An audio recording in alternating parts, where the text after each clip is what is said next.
Hello, welcome back to Current News. I'm your host, Chris Davis, and today we're going to do a review of WandaVision episodes 7 through 8.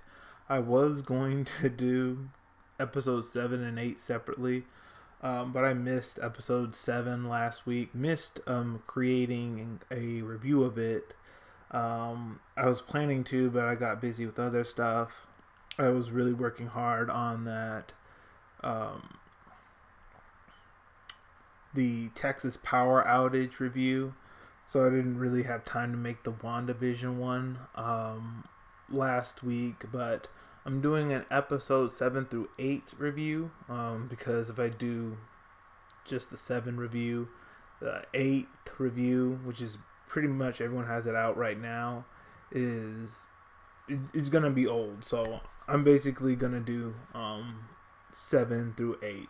So let's start with episode 7. So episode 7 is Wanda is in her bedroom. She's trying to forget what she did in episode 6, which is expanding um, the hex anomaly.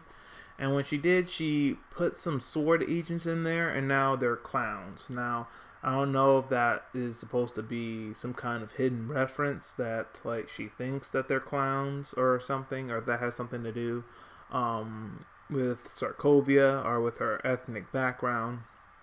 But they're turned into clowns. And Vision meets Darcy. She's in the circus getting ready to do some magic trick or something, and Vision recognizes her and he frees her from the hex anomaly, and they start communicating with each other, and eventually they start heading back to Wanda. But Wanda is keeping Vision away from her as much as possible. She keeps throwing obstructions, like children and constructions, while they're trying to get away in that van. But Vision decides to leave Darcy, and he goes out of that vehicle and he's heading straight for Wanda. While that's going on, Monica Rambeau and Jimmy Woo, they come up with a plan to try to enter the hex again. Monica gets into this RV, like, it's a rover. It's basically, I think, a lunar rover, except it looks like sort of a monster truck too. So she tries to ram it into the hex, and it's getting changed into some 1950s kind of thing, or to a truck. And Wanda gets out of it and she escapes, but she decides to just push on through the hex, and then her powers activate. When she gets through the hex and she's inside the hex anomaly, she can see all these different things through the electromagnetic spectrum, and she sees all these different waves of light. And she decides to head to Wanda's house. So while all this is transpiring, Wanda is with the twins, Tommy and Billy, and she really needs time to be alone. Like, her sanity is breaking because everything in her house is changing. The boys were playing video games, but their controllers are changing. Soon they have the GameCube. Soon they have an Atari in their hands. So Wanda is starting to mentally break down, and she's not able to keep this hex together very much longer. Like, she is, like, losing it. And the boys ask her, what about Uncle Pietro? And then she snaps and says that that's not your uncle. And she's right, and you'll see when I get into my episode 8 review in this video. Agatha, in the nick of time, barges in, like always, and she tells Billy and Tommy to come over to her place and give Wanda some me time. And they go over there, and while they're over there, I think Tommy says, no, Tommy, Billy. I think he's the magic user. He tells um, Agatha that he likes it at her place because it's quieter at her house. And while the boys are over at Agatha's house, Monica barges in and says, like, Wanda, you have to stop. You have to stop this. Don't let Hayward make you the enemy. Don't let him make you the villain. And she says, like, watch what you say to me.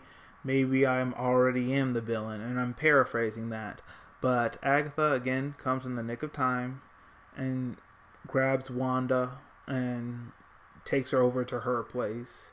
And then Monica and Wanda do have a brief scuffle. And Monica is able to fend off Wanda for a bit. But of course, Agatha comes in and, like, takes Wanda over to her place. And while Wanda is at Agatha's place, she's asking Agatha, where are the twins? Agatha says they're in the basement. And she goes down there and she doesn't see them. She's asking where are the twins. And like that's when Agatha reveals herself. And then we get this montage, well, not montage, but we get this little musical saying that Agatha's behind everything. Agatha's behind everything. And when you get to my episode 8 review, or you see episode 8 in general, you find that that's not true. She isn't behind everything. And episode 8 is a very confusing episode to me because it really contradicts everything that was previously stated in the previous episodes. And you'll see what I mean. In episode 7, at the end credits, we see Monica trying to bust into Agatha's basement, but the fake Pietro, he says Snooper's gonna snoop, and that's all we see. So we haven't, it just blacked out. So we don't know what has happened to Monica. But then we go into our episode 8 review. Episode 8. So in episode 8, it's basically us going through Wanda's experiences, what she went through her life growing up as a child, to being with Hydra, and then eventually going to the Avengers compound, and finally after what happened to her after Endgame, when Thanos was defeated.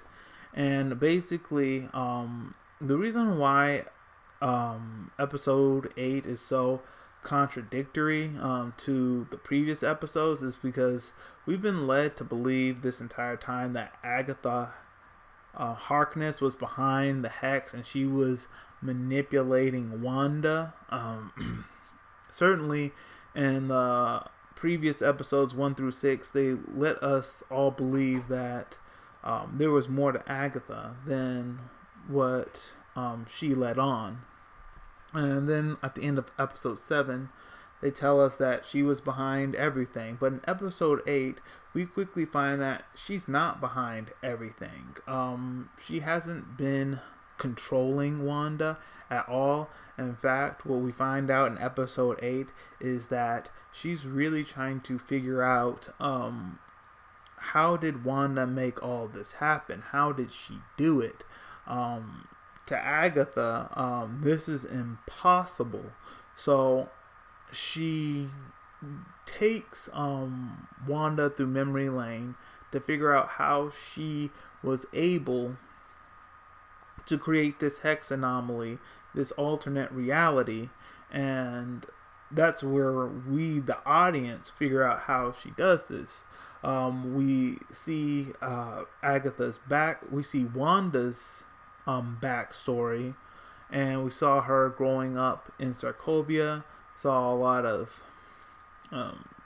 we saw Wanda watch a lot of sitcoms, That's why I guess she created a sitcom alternate reality. She watched a lot of sitcoms growing up. The Dick Van Dyke Show, which was like basically episode 1 of WandaVision, and I think that's what it was. It was based off of.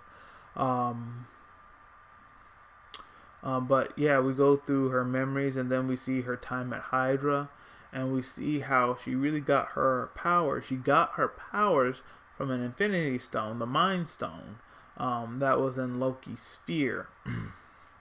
And from Hydra, we go to the Avengers compound, where we see Vision and her have a moment together. Again, Wanda is watching sitcoms. This time she's watching, what is it? In the Middle or something. It's a sitcom with Frankie Muniz in it. I think it's In the Middle. I think that's what it's called. But they're watching it, and this is like after Avengers Age of Ultron, and she's grieving the loss of her brother Pietro, and we're seeing in this moment that Vision is comforting Wanda through her grief. And then we eventually see her going to the Sword base because she wants to see Vision, and eventually they let her in, and Hayward, the Sword agent who acts like a bigot, lets her see Vision, and Vision's all chopped up, and she tries to feel if there's anything in him, but she doesn't feel anything. She doesn't feel his life anymore. So she walks off. She goes in her car and leaves. She didn't take Vision. She didn't take Vision at all. That's why episode 8 is so contradictory. Because episode 7, they told us Agatha was behind everything. Like episode 4 and 5 and 6, they kept telling us that Wanda busted into Sword and took Vision away from them. That's not true. When Wanda finally walked off from that Sword base and drove into Westview Village, she stopped somewhere, and her grief was so great that she created this alternate reality to escape from the other reality, because it's so sad, because Pietro's gone, Vision's gone, the other like Avengers aren't there anymore, so she really is alone. So she created this alternate reality, this perfect reality, so she could escape from the real world, and she could like be happy again. And what we see here is that she didn't take Vision. She really did not take Vision. The Vision we're saying is the one she created from her own like hex powers. See, like in episode 4, 5, 6 of WandaVision, they told us, Hayward told us, she came in and she took Vision against them. She stopped them. There's nothing. They were powerless, and like she didn't take Vision. Like Vision's still there. When they cut to the Sword agents and they're about to like bust into that hex anomaly, we see them with the Vision, like supposed to be like our Vision, the Vision that they showed us in the chop shop, that they showed Wanda being chopped up. That Vision, except his color style is white this time. So I think he's gonna be an evil Vision. So it's going to be really cool to see the Hex Vision versus Swords Vision. So that's going to be pretty cool. And Agatha Harkness is amazed about what Wanda could do. And where the episode, it leaves off with the Vision. Vision part, I think, is the end credits. But the end of the episode has a face-off between Agatha and Wanda, and Agatha right now is strangling Billy and Tommy. And I don't know.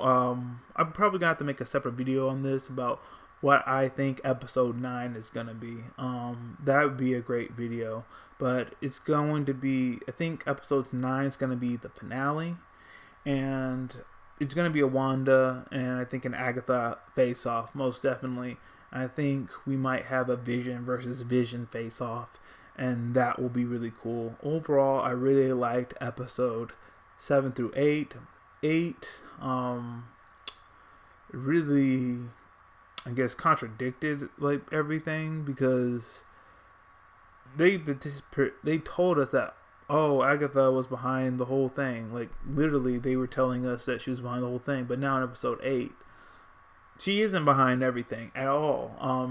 She doesn't even know how this happened. She came because she somehow sensed what Wanda was doing, and she investigated to see what was going on. And like, that's basically it. She didn't pull the strings on Wanda at all. She wasn't under control because she knows how to use magic. So overall, very good episodes. Like, I'm really excited for the series finale, and I think it's going to be a really good one. So, have you seen WandaVision episodes 7 through 8? Did you see it? Did you like it? Let me know your thoughts in the comment section below. If you like what I had to share, please hit the like button, hit subscribe, share this video with all your friends, and all of you, have a great day.